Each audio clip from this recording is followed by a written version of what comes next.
it time for tea? Tea is the second most consumed beverage on the planet Earth after water.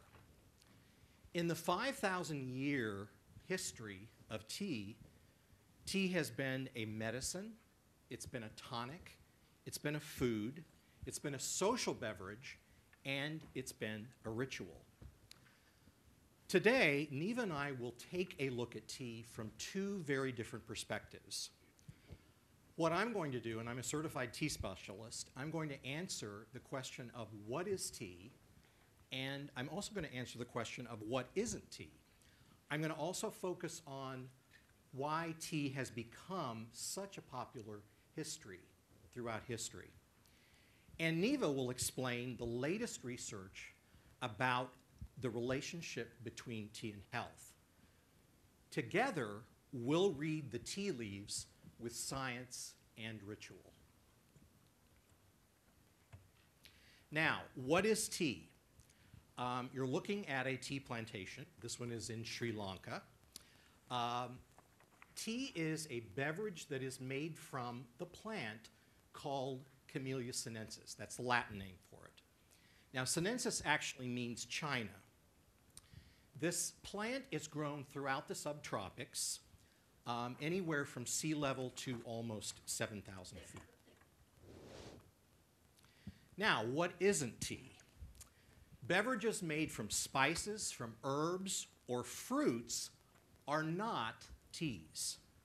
So chamomile, mint, rooibos are not made with Camellia sinensis plant, so they're not considered a true tea. Kyle and I first met about 12 years ago. I became a customer of his at the Cultured Cup, which is a tea and coffee shop here in Dallas. And over the years, we recently began talking together, but I have a long history with Presbyterian. I came here 39 years ago this August to do my dietetic internship here at Presbyterian Hospital, Dallas. And now I am a preceptor to all 8 of the dietetic interns every year for a 1-week nutrition communications rotation. I am a registered dietitian nutritionist and a licensed dietitian. So Kyle and I began talking about tea together in the last year, and one of the things that we've done is have the dietetic interns come over to the Cultured Cup and have a big experience with tea, which we're I make them tea geeks. That's my job. All right. So we've kind of combined, his knowledge of tea, my knowledge of nutrition, to do these presentations. So what is the relationship between tea and health? I follow nutrition and health news on a daily basis, and it seems like at least twice a month I see a new study about tea.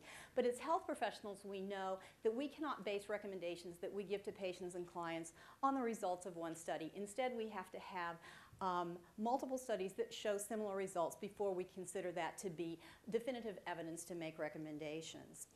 Having said that, tea is not a magic bullet. A bad diet with tea is still a bad diet.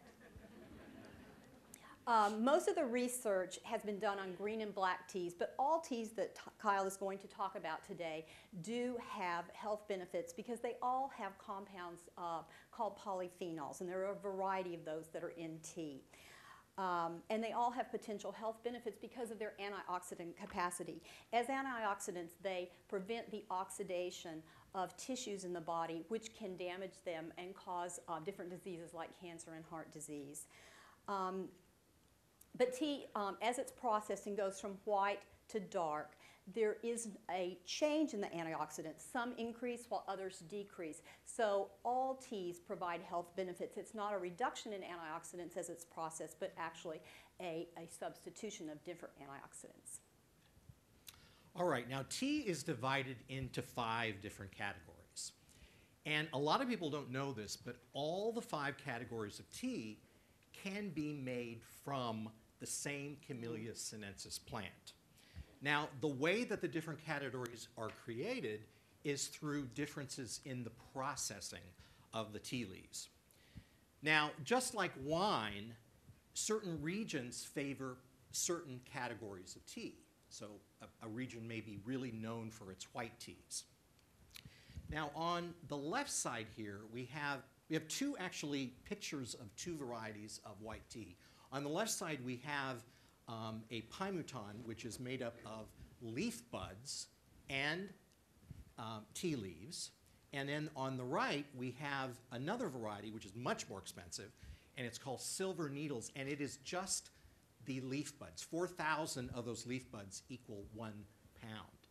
Now, white tea has very high levels of antioxidants, so it's really, really good for you, but it's the least processed of tea.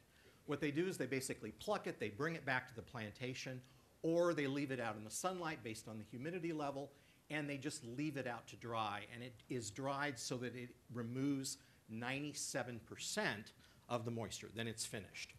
Now, the taste of it is very, very light-bodied, a little bit like a very light white wine, and it's probably the subtlest of all categories of tea.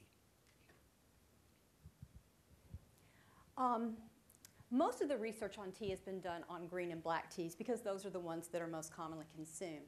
Very little research has been done on white tea, but we know that probably many of the benefits of green tea are also found in white tea because they are so similar. There are some preliminary studies that have shown the effects of white tea on health as antibacterial and anti-viral properties, protection against skin cell damage, some preliminary evidence that it might be protective against colon cancer. Great, and now this is a category that more people are familiar with. We have green tea. On the left, we have Dragon Well. It just kind of looks like it's been ironed, the tea leaves. In the middle, we have a really strange one, and that is matcha, which is actually a powdered green tea that is used in the Japanese tea ceremony. And then on the far right, we have sencha, which is made in Japan. So these are the three categories of tea. Now, the difference between green and white is that with green, there's a processing step difference. And what they do is they shape the tea leaves. And they used to do it with hands, now they do it with machines. And what this does is it breaks the cell walls inside the leaf, and it creates a chemistry shift. And the tea tastes very, very different. So green tea can be a little bit more astringent. It's very high in vitamin C, and the flavors of green tea can vary anywhere from grassy, vegetal, to nutty, to toasty. So it has quite a range of different flavor profiles. There. Oops. Studies on green tea have found that it may reduce the risk for some cancers as well as heart disease, stroke, and metabolic syndrome. Also, in one study, green tea was associated with a better diet, better cognitive activity, and greater participation in community activities. Not probably because green tea actually caused these effects, but more that people who drink tea probably have just in general healthier habits. Great. Okay, and this is my favorite category of tea, and this is oolong. And this is a very, very large category.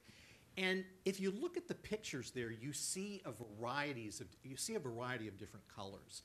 Everything from lighter green to kind of olive drab to darker. Now, what this indicates is that these teas have gone through different levels of oxidation. Oxidation is what changes the green leaf to brown. So the oxidation level of green tea goes all the way from 10% oxidized all the way to 80%. And those shifts of oxidation create the very special flavor profiles that are in oolong teas.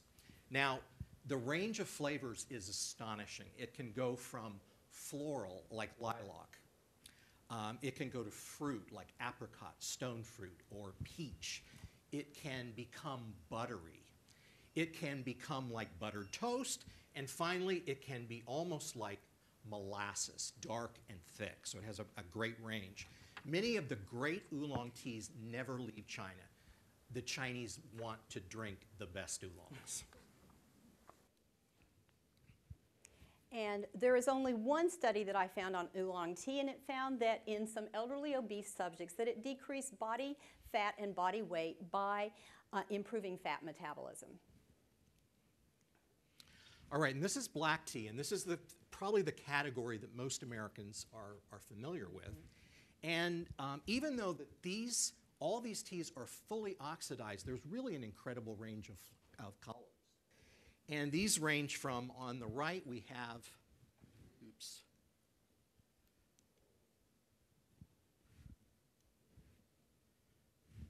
All right. On the right, we have a Darjeeling, which is a first flush Darjeeling, which is almost has a muscatel grape note to it. And then on the other side, we have a Keeman, which I call it the dark, rich Bordeaux of teas. So it's a huge range of flavor profiles. There, you see, the best evidence for health benefits of black tea is for colon cancer with a consistent intake of about 1.5 cups of black tea a day. Also, the Mediterranean osteoporosis studies found that black tea drinkers have a decreased risk of hip fractures. And finally, both black and green tea consumed on a regular basis will help to decrease heart disease risk by decreasing blood pressure, total cholesterol, decreasing LDL cholesterol, decreasing the frequency of heart attacks, and also the risk of dying of heart disease. All right, and the most unusual category of tea is dark tea. Dark tea is it's not very well known in this country. It is the only category of tea that is fermented. It's not oxidized. It is partially oxidized, but it is fermented. And it's a historic tea. In fact, this is an example of a tea brick. These used to be traded along the historic Chinese tea routes and were sold for horses by the Chinese to the Tibetans. The other thing that's really interesting about this category of tea, this is the only category of tea that contains statins, which I think is really interesting, and that's produced by the microbial fermentation. And there was one recent study that was conducted on the dark tea, and it identified these 8 compounds, all of which have greater antioxidant activity than vitamin C, which is used as the standard. All right, and the last thing I want to talk about is that tea is also the ritual. The first time that I saw this ceremony, it took 2.5 hours. This is the Japanese tea ceremony. I thought there has to be a faster way to make tea. But as I continued to watch, I saw that every moment was beautiful and was really taken to the level of art. So the ritual of tea, besides the chemistry, is another very important part of it. It gives you a mental vacation. And tea can help with your mood and your work performance. There are substances in tea like caffeine, theophylline, theanine, and theobromine that can affect your mental health and mood. It's linked to feelings of relaxation. L-theanine can also diminish the effects of caffeine. And there was a study last year that found that tea was associated at work with improving performance and decreasing tiredness. So great to take a break at work with tea. Okay, now, with all the mind and body benefits of drinking tea, Neva and I hope that we've encouraged all of you to take a little time for tea. Thank you very much.